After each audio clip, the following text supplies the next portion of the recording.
चौंडेश्वरी नमोस्तुते।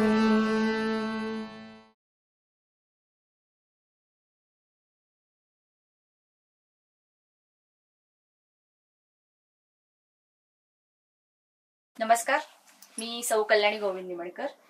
श्री देवांग समाज रजिस्टर इचलकरंजी, चौंडेश्वरी युवा फाउंडेशन आणि चौंडेश्वरी युवती फाउंडेशन यांच्या संयुक्त विद्यमाने आम्ही नवदुर्गा हा महिलांच्या कर्तृत्वाचा आणि त्यांच्या मानसन्मानाचा आम्ही इथे कार्यक्रम दरवर्षी घेतो.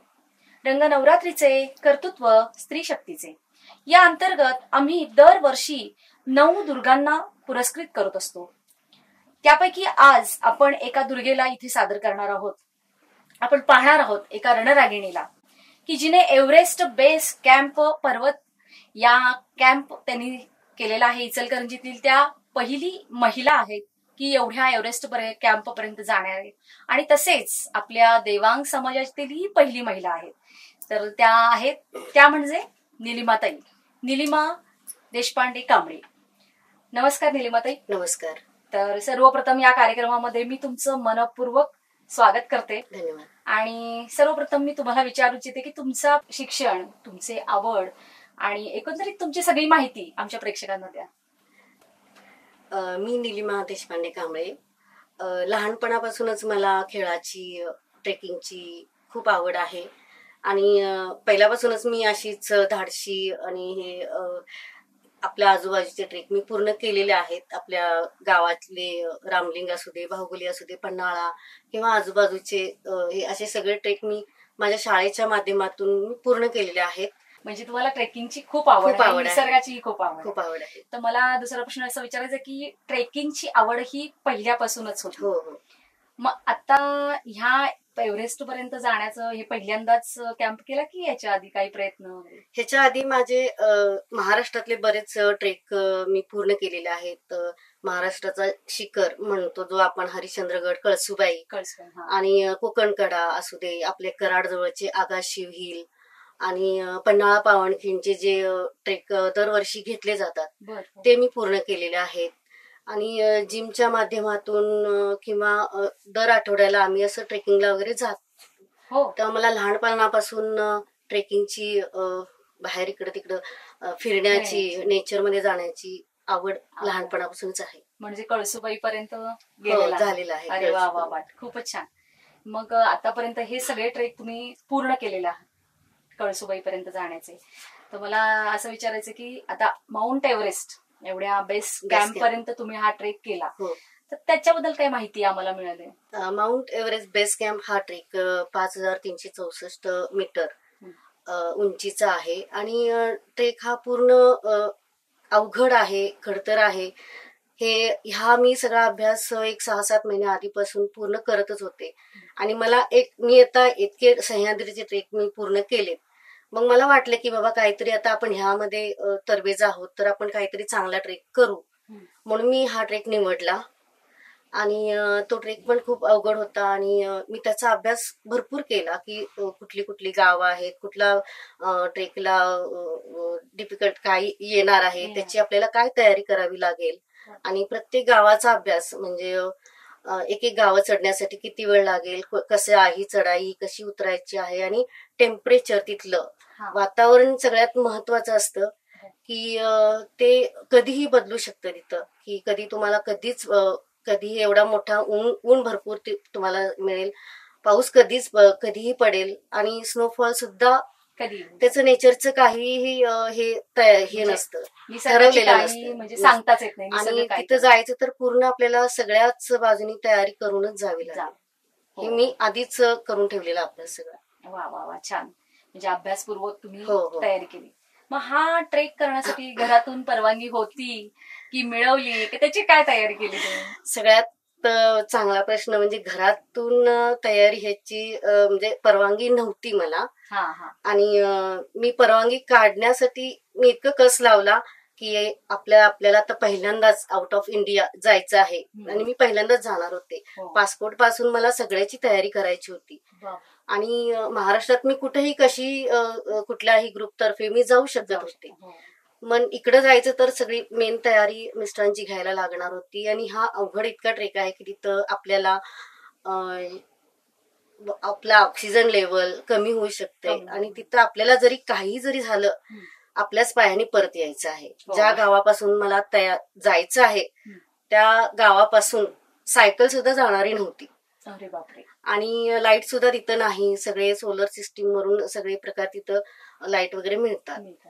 तर मग अशा ठिकाणी जायचं तर घरातून परवानगी कशी काढायची म्हणून मी युट्यूब वरून एक लेडीज शोधली जी मराठीत बोलत होती. तिला मी मेसेज वगैरे टाकून तुमचं नाव काय आहे का आहे हे सगळं विचारून घेतलं. त्यांना डायरेक्ट कॉन्टॅक्ट केलं की त्या म्हणजे माझ्या नशिबाने त्या मला एक चांगल्या अनुभवी महिला मला मिळाल्या की त्यांनी स्वतः एव्हरेस्ट सर केला होता. म्हणजे जिथं आपल्याला जायचं तर आपल्यापासून 4 पावलं पुढे असणारी व्यक्ती आपल्यासोबत असणं गरजेचं होतं. मग मी त्यांना भेटायचं ठरवलं आणि मी मिस्टरांना घेऊन डायरेक्ट त्यांच्याकडे गेले. आणि त्यांनी मिस्टरांना विश्वास दिला की मी ह्यांना व्यवस्थित घेऊन जाईन आणि व्यवस्थित परत आणून सोडेन. तेव्हा मग घरातून मला ते तयार झाले सोडायला. नाहीतर मला मुलं सुद्धा स्वतः म्हणाले की तुला मम्मी मरायला तिथं सोडू काय, तू जाऊ नकोस तिथं. मला स्पष्ट सांगितलं होतं. म्हणजे आता तिथं वीज वगैरे तुम्ही म्हटला ना वीज पण मिळेल तर तिथं नेटवर्क पण नसणार. आणि तुम्ही हा सगळा ट्रॅक पूर्ण करताना तुमचा मोबाईल पण बंद असणार. म्हणजे तुमच्या घरच्यांना तुमची खूप काळजी होती की आपण म्हणजे कसं कनेक्शन करायचं किंवा फोनवर बोलायचं कसं. त्या काळजीपोटी कदाचित तुम्हाला नको म्हणत असतील. मग आता हा ट्रेक पूर्ण करताना तुम्हाला सुरुवातीपासून शेवटपर्यंत तुम्हाला भरपूर अनुभव आले असतील, चांगले वाईट. आमच्या प्रेक्षकांच्या बरोबर शेअर करू शकतो. सुरुवातीला कसं होतं की त्या ज्या ठिकाणी मला पोहोचायचं होतं सुरुवातीलाच तिथं आपल्याला विमानाशिवाय छोटे विमान असतात. रामेछाप एअरपोर्ट आहे तिथून आपल्याला छोट्या विमानाहून लुकला एअरपोर्टला जावं लागतं.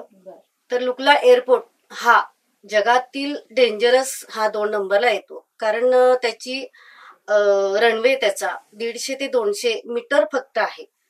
आणि अशा विमानात मला बसून ते डेंजरस विमानात बसून त्याचा अनुभव घ्यायचा होता.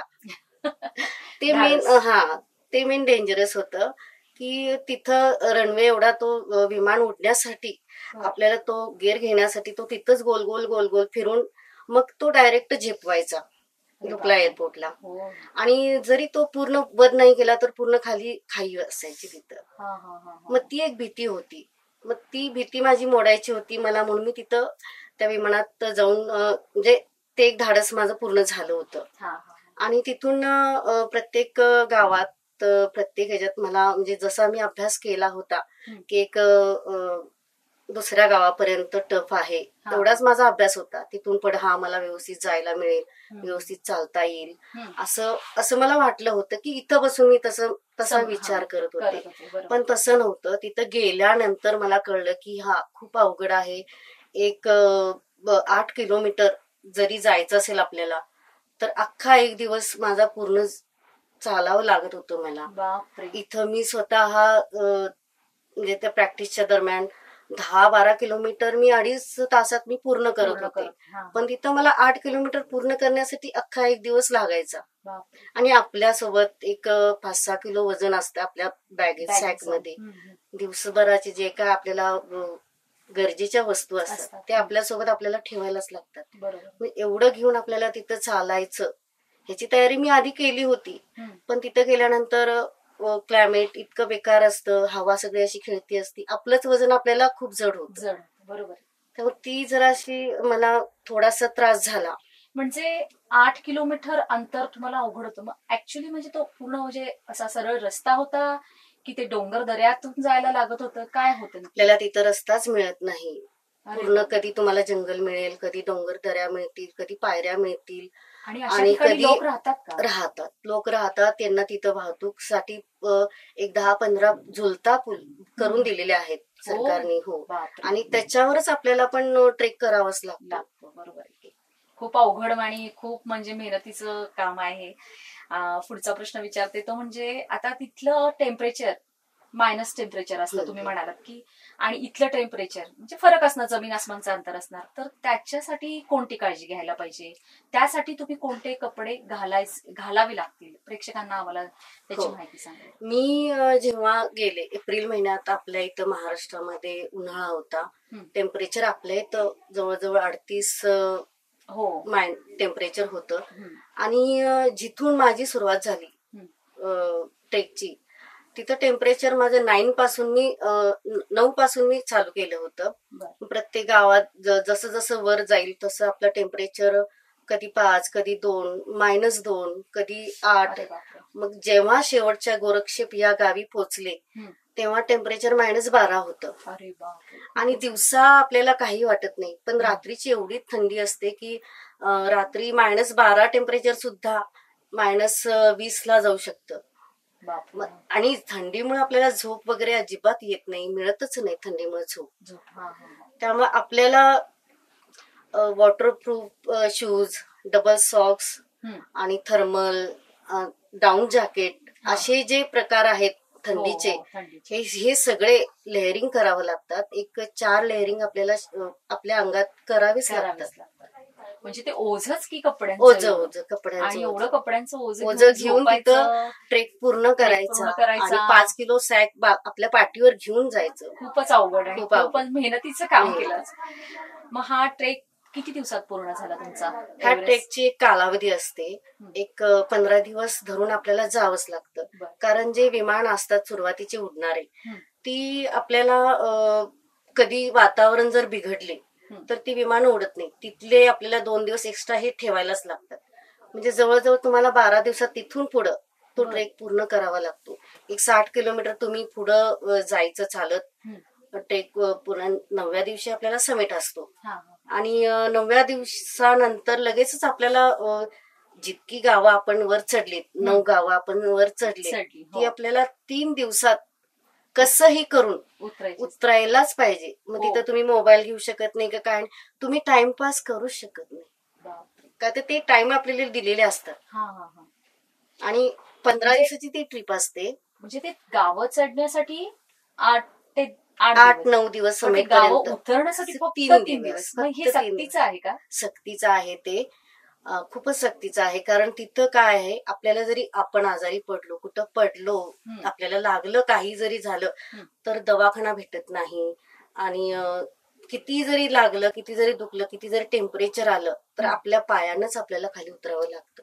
नाहीतर हेलिकॉप्टरची मदत घ्यावी लागते. पण ती मदत सुद्धा कितपत मिळेल याची शाश्वती नसते, तोपर्यंत आपल्या जीवाचं काहीही झालेलं असतं.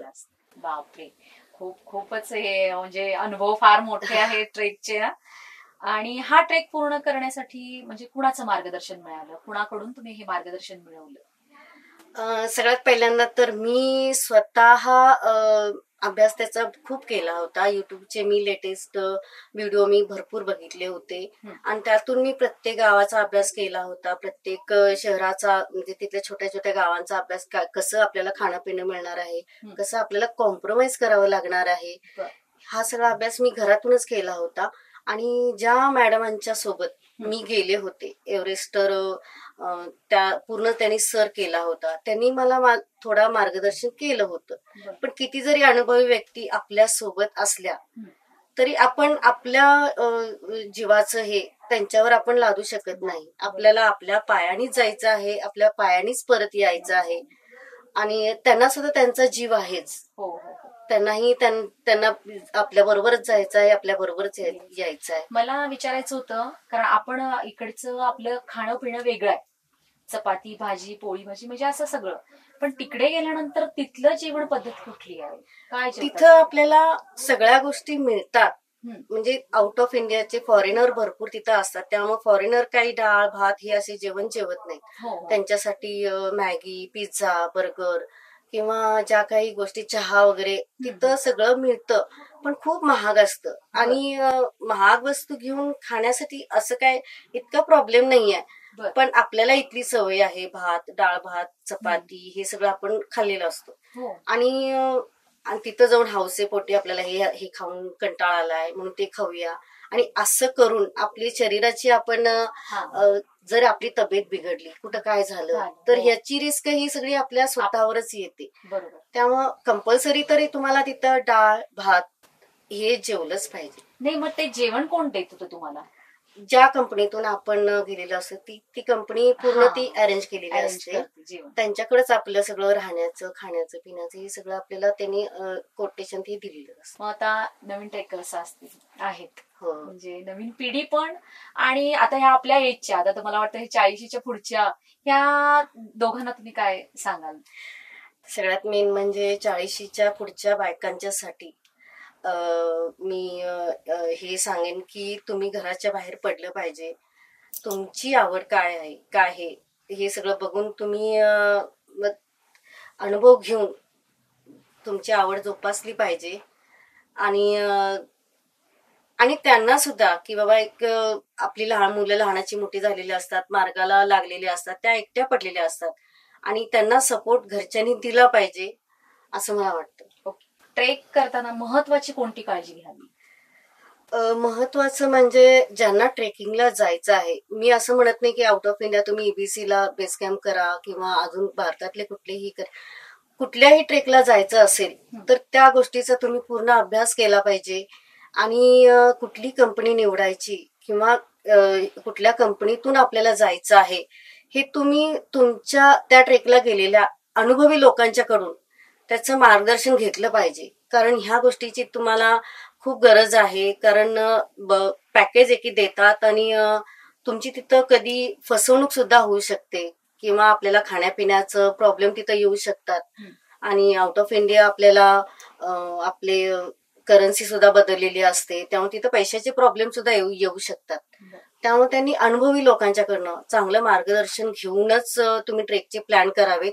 कारण हे ट्रेक खूप महागाचे असतात आणि आपले पैसे सुद्धा वाया जाऊ नयेत आणि आपल्याला चांगला ट्रेक पूर्ण व्हावा ह्याची कॉन्फिडन्स यावं म्हणून मी नवीन ट्रेकिंग करणाऱ्यांना हे मी संदेश देते. ही काळजी नवीन काळजी घ्यावी.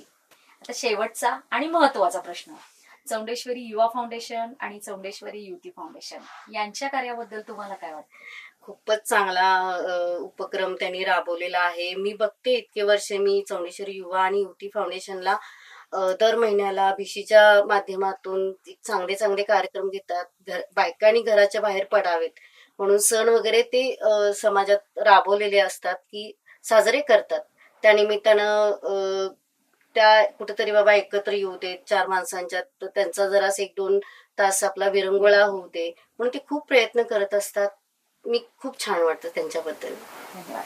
तुम्ही इथं वेळात वेळ काढून आलात त्याबद्दल आणि हा पुरस्कार मिळाला त्याबद्दल मी तुमचे खूप खूप आभार आणि अभिनंदन करते. मला चौंडेश्वरी युवा आणि युवती फाउंडेशनच्या माध्यमातून दुर्गा पुरस्कार क्रीडा आणि साहस या ह्याच्यातून दिला त्याबद्दल मी सगळ्यांचे आभार मानते. धन्यवाद. तर आमच्याकडून आशीर्वाद रूपी चौंडेश्वरी देवीची साडी आम्ही तुम्हाला ओटी म्हणून देत आहोत, स्वीकार करा. धन्यवाद.